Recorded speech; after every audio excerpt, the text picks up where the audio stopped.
Hi, everybody. Bob Sokoler Medley Team, Remax Properties East, and we are really sad to say goodbye to Debbie. Deb, we sold your house. I know, I'm thrilled. Oh my gosh! So let's talk about it, how it went. Let's start when we met years ago when I first came to your house, right? Yes. So what was that like, our first meeting? Well, our first meeting was really a fact finder. Right. And I was just kind of exploring the idea of putting the house on the market, thinking if I really was ready to make that decision. Yeah. And you were very good about kind of exploring some ideas and said that you continue to follow up, which you did without following up too much. Good. That's good to hear. And then we met again and we kind of went over some staging ideas, right? Did that help? Yes, it did help. Okay. Of course, having sold a few houses, right. I had some ideas of my own, but of course, some of the things that you brought in very much helped. Good. Things I wouldn't have necessarily thought of. So it was, yes, definitely an advantage. So the interesting thing is we put this house on the market and we had multiple offers, and we ended up going above the list price, didn't we? We did. Pretty. And we had a pretty good list price to begin with. Yes. And so what happened with the list price and all when we had multiple offers? Well, I wasn't too disappointed that we got offers above the list price. I was kind of in awe, in shock, I guess. Mm-hmm. And then not just one that was over, but several, mm-hmm. as you know. So it was a nice validation that the house was a good house and that the price was a good price.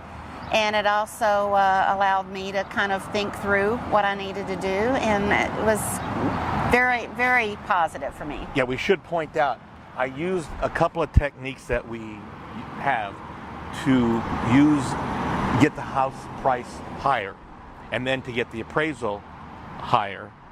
Everything worked to your advantage. How about anything we should change on what we do overall?